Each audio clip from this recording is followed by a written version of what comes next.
Assalamualaikum warahmatullahi wabarakatuh. Sampurasun.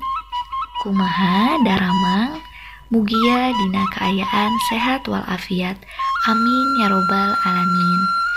Wilujeng patepang deui sareng Ibu Nopia Rahmawati, Prodi Pendidikan Bahasa dan Sastra Daerah Semester 5 STKIP Muhammadiyah Kuningan. Materi anu baris dipidangkeun nyaeta ngeunaan sisindiran. Nah, naon sisindiran teh? Dina bahasa Indonesia, sisindiran teh disebut pantun.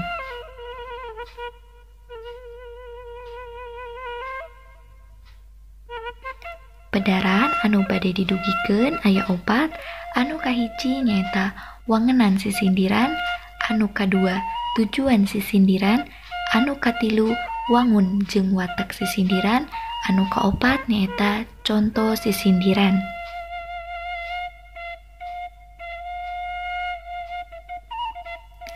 Lajeng kana wangenan sisindiran. Sisindiran mangrupa salah sahiji karya sastra Sunda dina wangun ugeran atawa puisi. Asal kecapna tina kecap sindir anu ngandung harti, omongan atawa caritaan anu dibalibirkeun henteu togmol. Sisindiran kauger ku Purwakanti, jumlah engang dina unggal pada lisan jeung jumlah pada lisan dina unggal padana. Anu salajengna nyaeta tujuan sisindiran. Tujuan sisindiran pikeun nepikeun eusi hate, pikiran atawa pamaksudan ka jalma sejen bari henteu togmol tea, nu dipihareup sangkan eusi omongan teh katarimana henteu mata kasigeng atawa nyeri hate.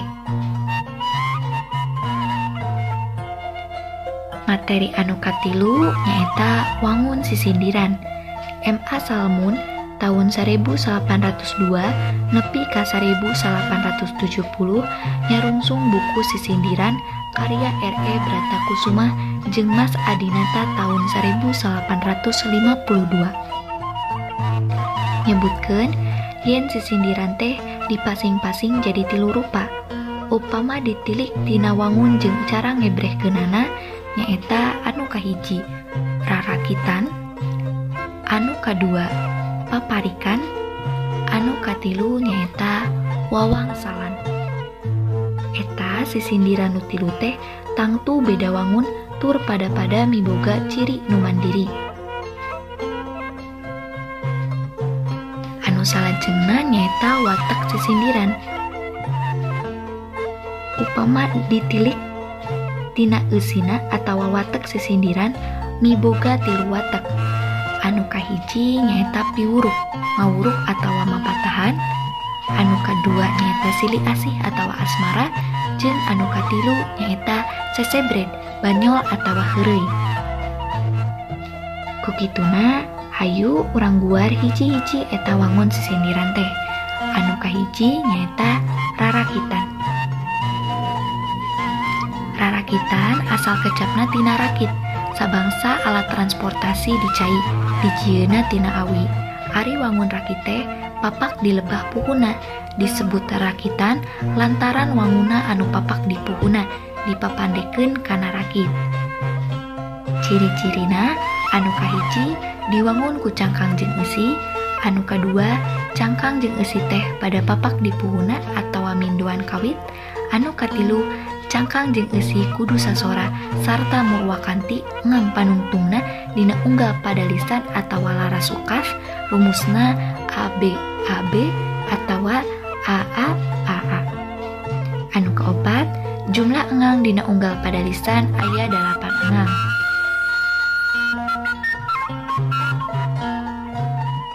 Ditilik tina eusina rarakitan teh aya 3. Anu kahiji rarakitan piwuruk. Contona tibatan karaja galuh mendingge kasuka haji, tibatan ulin tepuguh mendingge diajar ngaji. Anu kadua rarakitan silih asih. Contona kamana bobuku awi sok sieun leungit di dapur, kamana ka buku abdi sok sieun direbut batur. Anu katilu nyaeta rarakitan sesebred. Contohna sugan teh meuli asepan sing horeng nawar talenan, sugan teh anu ngiceupan sing horeng kapireungpeunan. Wangun sisindiran anu kadua nyaeta paparikan. Paparikan teh sisindiran anu diwangun ku dua cangkang jeung dua eusi. Paparikan asal kecapna tina parik, ngandung harti parek atawa deukeut. Disebut paparikan lantaran sorana padeukeut antara cangkang jeung eusi. Ciri-cirina anu kahiji diwangun ku cangkang jeung eusi, anu kadua cangkang jeung eusi teh padeukeut murwakanti sorana. Anu katilu cangkang jeung eusi kudu sasora sarta murwakanti engang panungtungna dina unggal padalisan atawa laras ukas. Rumusna AB AB. Anu kaopat jumlah engang dina unggal padalisan aya 8 engang. Ditilik tina eusina paparikan teh aya 3. Anu kahiji paparikan piwuruk. Contona aya manuk tina pager, nasukuna aya bola. Lamun urang hayang pinter kudu getol ka sakola. Anu kadua paparikan siri asih. Katumbiri di Cigeulis, di Citereup ka Ciamis, kaciri seri nu geulis mun diteuteup beuki manis. Anu katilu aya paparikan sesebred. Contona cau naon, cau kulutuk di curug, bau naon, bau hitut nu di curug.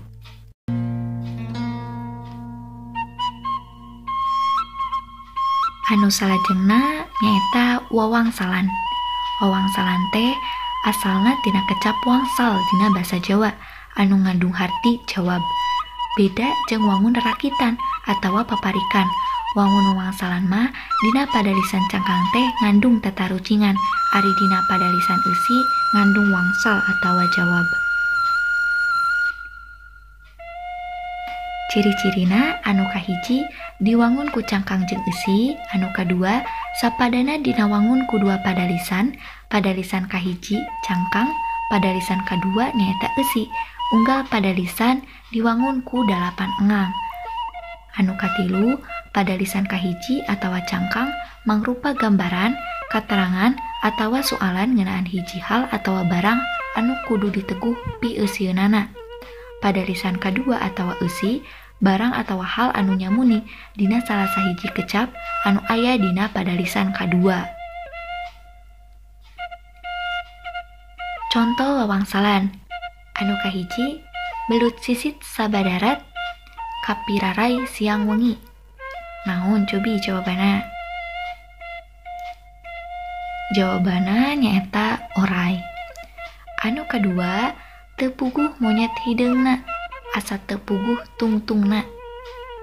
Aya nu terang jawabana? Jawabana nyaeta lutung. Anu katilu tutut gunung keong reuma, sumangga geragek calik. Jawabana nyaeta tenggek.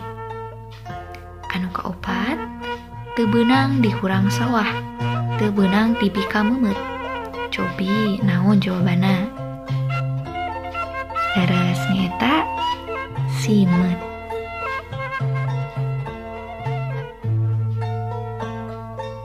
Lajeng nyaeta aya contoh sisindiran. PATUTN pantun. Lain pantun nu kitu teh kamari oge pan aya nu nyarekan eta teh arana sisindiran. Balikan deui sia. Oh siap. Balikan deui. Siap balikan deui berarti sisindiran. SICNDRRA. Lila. Buah nangka, buah rambutana teu amis, teu nyangka dek jadi rebutan oe geulis. Bebek versi Najarami, aya mobil sedan di Nagalengan. Ulah sok ngaledek ka kami, isi dipelet ke kabungbulengan. Ka Bandung kuring ka Bandung, suka jadi keur marema, kaduhung kuring kaduhung, teu jadi jeung manehna.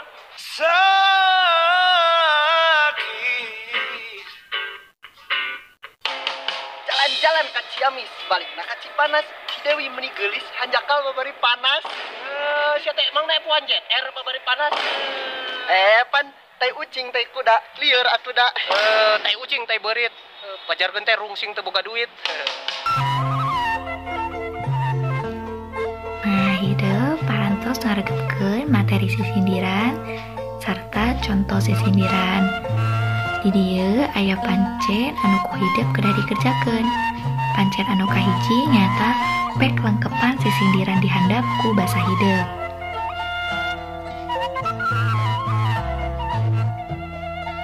Serta ngajawab wawangsalan.